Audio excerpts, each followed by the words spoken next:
I'm Eugene Perrier, and this is Breakthrough News here at the People's Summit in Los Angeles. And we are very honored to be joined by Alina Durate, who is a fantastic journalist and also a senior fellow at the Council on Hemispheric Affairs. Alina, as always, thank you so much for being with us. Thanks for inviting me. It's always my pleasure. No, pleasure is all ours.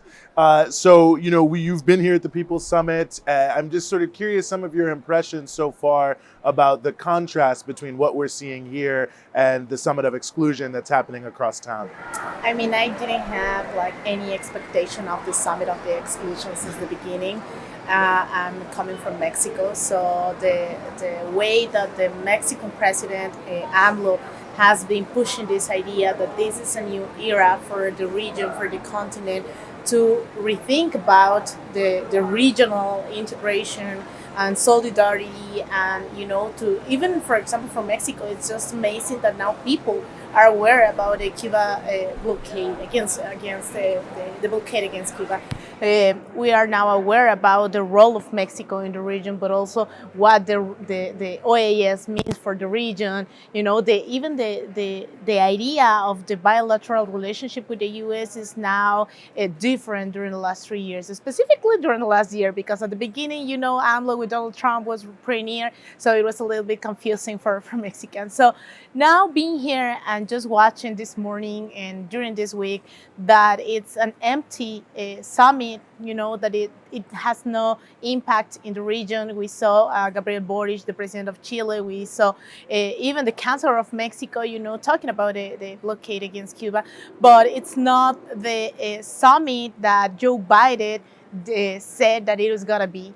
And now we're here at the People's Summit. It's totally different with hundreds of people from all over, not only from Latin America and the Caribbean, also from Africa or from another regions. It's so exciting just to talk to comrades from all over the world. Yesterday they were talking what democracy looks like, and it looks like this. I wonder how it seems to you. I mean, it does feel that Mexico has taken such a leading position in the region. I mean, it was really the statements of AMLO that sort of sunk the summit to the beginning. I mean, what do you think that says about the role Mexico is playing currently now in the Americas? I do really believe that Mexico has changed a lot during the last 3 years. At the beginning, it was not so visible. It was certain positions at the OAS, for example, our ambassador, she's fantastic and she's always questioning Luis Almagro. We need to remember that Mexico was leading this group of Lima, El Grupo de Lima, the cartel of Lima, someone says. And now everything changed. At the beginning of his administration, AMLO didn't want to take this leading position. He was saying that the best national politics was the best foreign policy was the national politics. He was not. I think he was not aware of what was happening outside. But after the coup in Bolivia, when he received Morales, I think something changed. And part of that is his speech last year in the anniversary of Simón Bolívar's. I don't know how to say it. It was 100 of the. I don't remember exactly the date. He was talking about the new era for Latin America, the new relationship with the U.S., that we cannot support the Monroe Doctrine. He has radicalized himself, and I think the coup in Bolivia was part of it. And after that, we've seen him supporting Cuba. We've seen him in the CELAC, in the meeting, having a leading position in the region. And in the last month, he had he visited Central America and he supported the electoral reform in Honduras. Before that, he sent a team, ministers of Mexico, of the government of Mexico, to Peru, supporting Pedro Castillo. He also supported in Cuba, once again, the relationship with Miguel Díaz-Canel. And he's strengthening relations with Honduras, with Belize, with the whole region. He's not saying, for example, we're supporting the Bolivarian Revolution. Of course, he's not going to do that. mentioned, we are just next to the United States, and that means a coup, an immediate coup against him.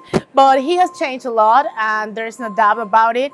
He is talking about even the OAS, that we don't want an organization that depends on the foreign policy of the U.S.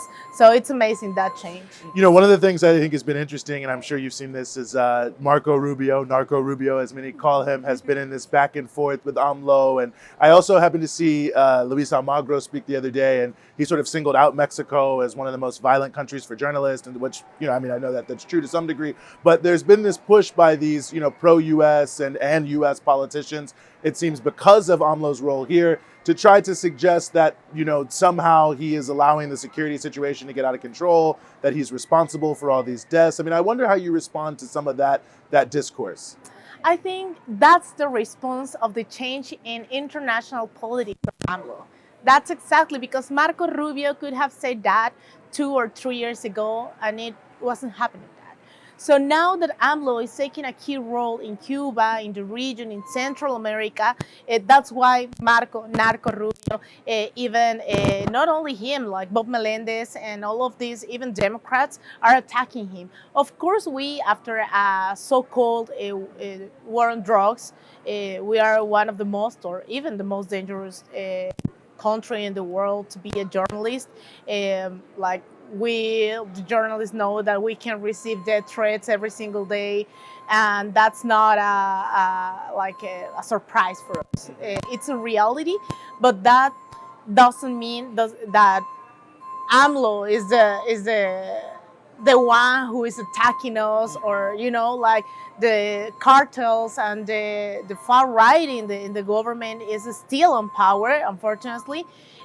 So Marco Rubio is, of course, desperate to see that a country that, like Mexico, is now looking for independence, for a second independence, in a person like, represented in a person like AMLO.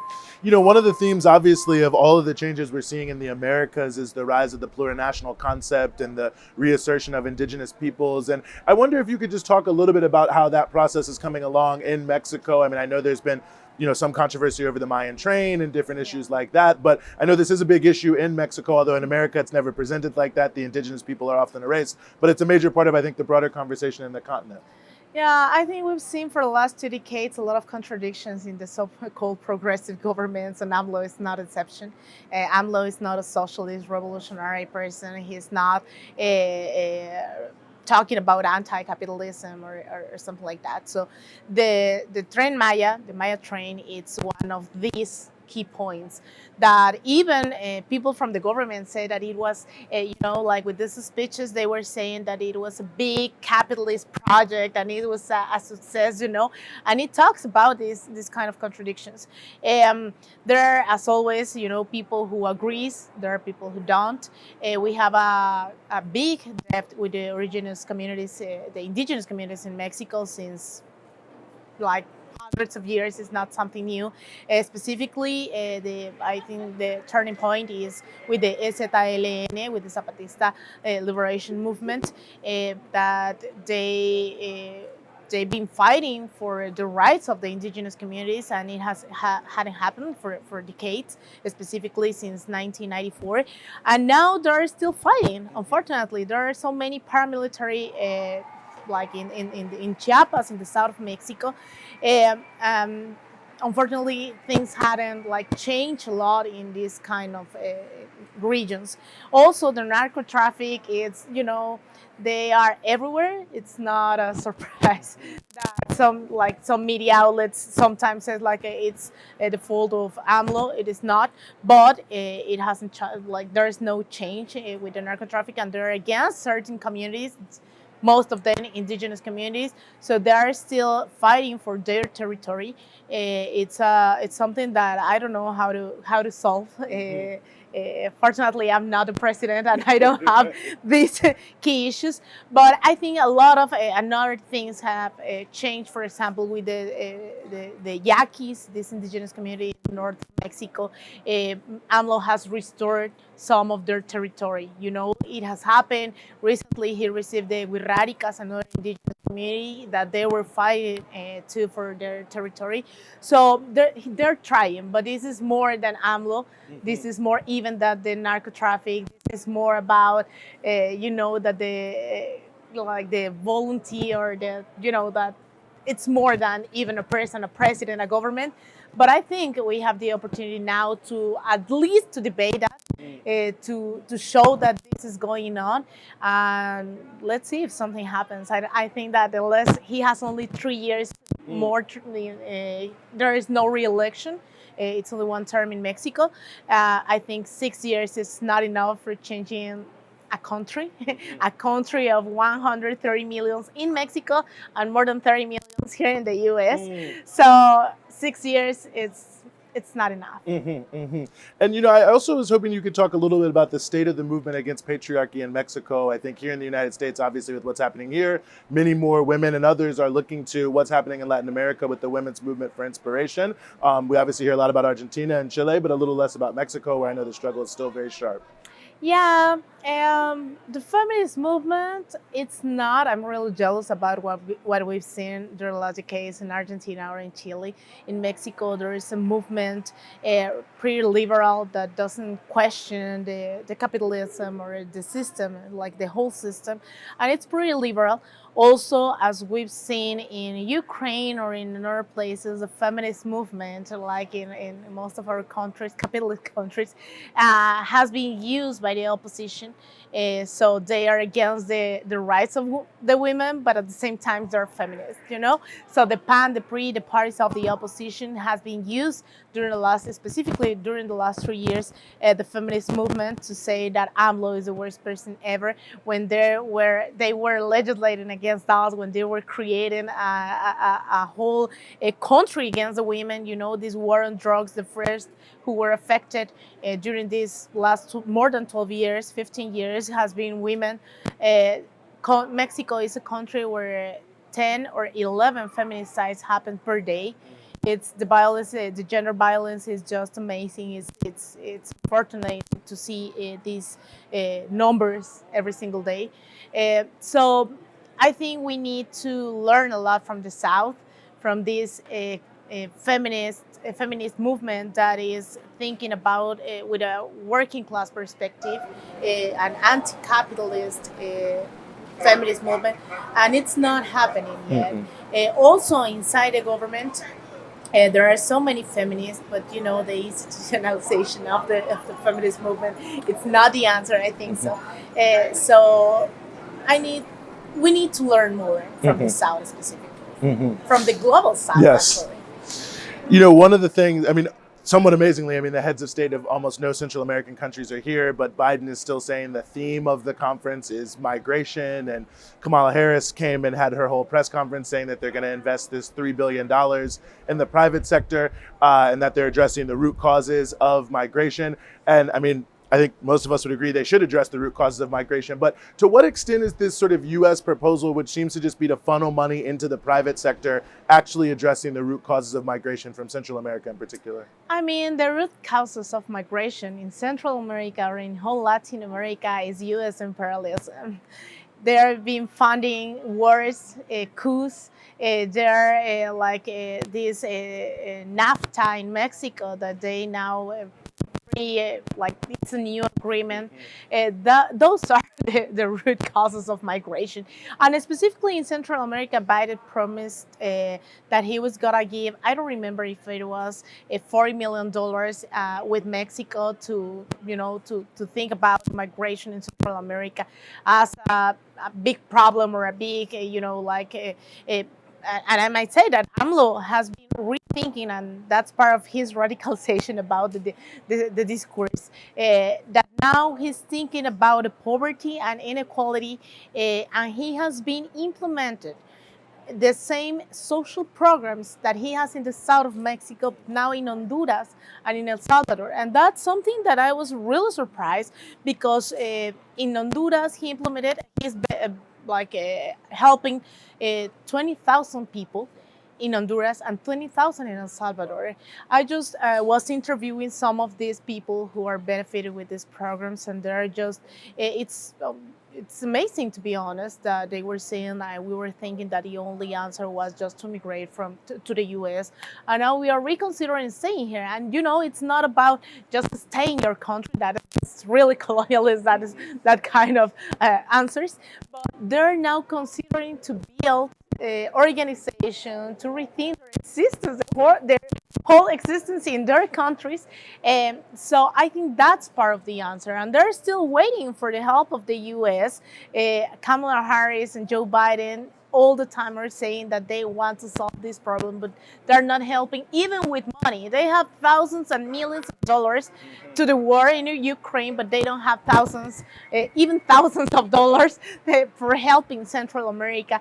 And I must say, these countries are like that with these levels of poverty and inequality because of the U.S. They supported a coup in 2009 against Manuel in Honduras. They supported the civil war in El Salvador. They supported the transnationals occupying our territories. So, I mean, the least they can do is just sending thousands of dollars to our countries. I know you've also been spending some time with the Mexican community here in Southern California. Some great videos, including a very sharp young man who knew the Constitution very well. But just talk a little bit about those conversations and those interviews you've done with Mexican folks here in LA. It's pretty inspiring. Just to listen to them, that they've been fighting all their life. They fight against the Mexican government in the 60s, 80s, 70s, 90s, in the 20s, and they were excluded. They were forced to migrate to the U.S., most of them, because of economical situations. Now that they are here, they are excluded by the U.S. government. They are excluded by, this capitalist system, imperialist system. And now they're trying, and that's why I've been talking about the whole thing about the Mexican government. It's not like being or not from the left or revolutionary or socialist. The Mexican government nowadays is giving them the opportunity for going back to Mexico. And after 30 years of being here in California or in the border, or even in the whole U.S., they're reconsidering going back to Mexico. And it's something very, very, shocking to listening that they're considering with the new government the opportunity for going back because they're still having a family back in Mexico.